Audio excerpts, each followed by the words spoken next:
We're trying to get you through here, keeping you prepared, keeping you safe, and out of harm's way with this ice storm heading this way. So Brad said that the storm is imminent. We are going to have an ice event, but it's been delayed a couple of hours. So we want to bring in right now Zach Vavrika from Duke Energy. Hey, Zach. Thanks for joining us last minute here on a Saturday night as we wait for the storm all together. Hey, Gene, how are we doing tonight? We're doing great. We're all safe. We're in one big building, and we've got air mattresses set up.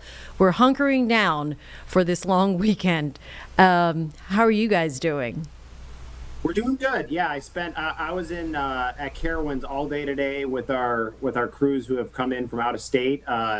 So it was kind of a good glimpse of our preparation, and yeah, they're also hunkering down tonight, getting ready to go out. All right, very cool. So, like I said, Brad said we're delayed a couple of hours. Does that change anything about how Duke Energy is positioning crews and resources? Well, in terms of positioning, similar to WCNC and your team of meteorologists, we have a team at Duke Energy, and they're a big piece of this puzzle in terms of our preparations and the logistics of where crews go. So we're definitely keeping an eye on that forecast as it kind of enters its last leg into the Carolinas, going from sleet, and then to freezing rain. So I would say the delay is just gives our crews a little bit more time to relax and get ready. And of course, we're keeping an eye on it as it develops. All right, very good. How about as far as customer preparation? Are you seeing call volume go up at all as people are preparing? I think the extra time is great for our customers. I was just talking with my family about, hey, maybe we can do another trip out to Harris Teeter possibly and get anything we need. So we're definitely telling our customers that now is the time to prepare before that sleet starts falling and the roads start deteriorating. So if you haven't charged your phone, get it charged. If you haven't gotten that last case of water, you might have some time now to go get it. It's that plan is so important, and you need to execute that plan when the time comes. So I think the little extra time is definitely helpful in terms of the preps for our customers and our crews. We talked about y'all's crews. A lot of folks are in from other parts of the country helping us out here, and they're standing by, and we are very thankful for that. How many crews do you have staged in case people aren't caught up with all of that information, and how are they ready to respond once this does happen? Sure. Yeah. Duke Energy is prepared for this storm across the Carolinas. We have 18,000 crews, crew members ready to tackle this storm. They're coming from 27 different states and Canada. So we have great partnerships across the country, and we call on them when it's needed. So we are ready. And then, yeah, it's a process. You can kind of get into that a little bit. The storm is going to come through. We are expecting outages, multi-day outages. Our crews will have to wait until conditions are safe for them to go out. Ice is tricky. I keep saying it's an obstacle, and they need to make sure, just like me and you, when we go out on the roads, that the roads are safe for them to go. So they'll go out. Then there's a process of they deal with there's like a tiered system of what they go to first. So we go, if there's any issues with our transmission lines or our substations. So we're in Charlotte. Think of our transmissions lines as like I-77. It's the main artery going through. It feeds everything else. The transmission lines feed our distribution lines that go to our homes. So if there's an issue with those larger lines, we go fix those first because it will impact the most customers.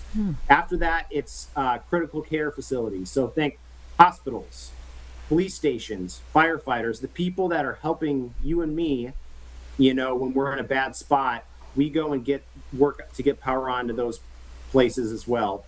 And then it's the distribution lines that you see, on the streets of Charlotte or folks all over the Carolinas. That's next. So we have a detailed plan, and we plan to execute it when the time is right. We know summer is a different beast. What are the differences and maybe challenges that aren't, or are the challenges, more intense than they are during the summer? Well, I'll bring you back to Helene because I was for Duke Energy out in the field a little bit for that. I mean, there was travel challenges for Helene because there was tree downs on the road, and that was something that our crews had to deal with. But the ice is to me a level up from that, because it can make travel impossible. I'm from northern Minnesota. I've dealt with icy roads and snow-packed roads my whole life. It can make driving really hard. And you think about our bucket trucks and our vegetation trucks, they need to be in a good spot to go and restore power. So just dealing with ice, making sure we know when to make that call. We have a great group of folks that are in the field, a lot of experienced people, and then we have folks that are behind the scenes that can help us make that call. So yeah, it's just the icy roads. It's tough for everybody. You know, it's really tough. So. Yeah, no, we again are very thankful that you all are out there, and the reinforcements are out there, and that plan sounds like, I mean, it's a master plan. So you guys Yeah, know what and you're doing. yeah, and Jane, these crews, you know, our Duke Energy crews who are at our ops centers ready to go, and then our out of town crews, they're here for a reason. They want to get out there and restore power, so they're gonna want to do that as soon as it's safe. So these folks, I keep saying that our Duke Energy crews are our friends, our neighbors, our family members. These are their neighborhoods as well. So they want to get out there. We just got to make sure the time's right and they're not slipping and sliding on the roads.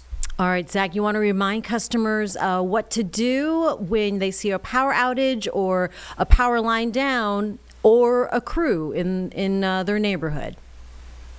Yeah, if you see a crew in your neighborhood and your power's out, that's definitely a good sign. If you do have a power outage, there's a couple things you can do. We have an app that you can download on your smartphone, the Duke Energy app. You can report an outage that way. We have a website, Duke Energy's website is a way to do it as well. A pretty easy way for a lot of folks is to text. You can text the word out. That number is 57801. So text out to 57801, and that way you can report it as well. That gives us real time data that we can use to figure out where the problem spots are. So we definitely encourage folks, download that app, you know, get on our website and get that number and make sure they know what to do if there is an outage.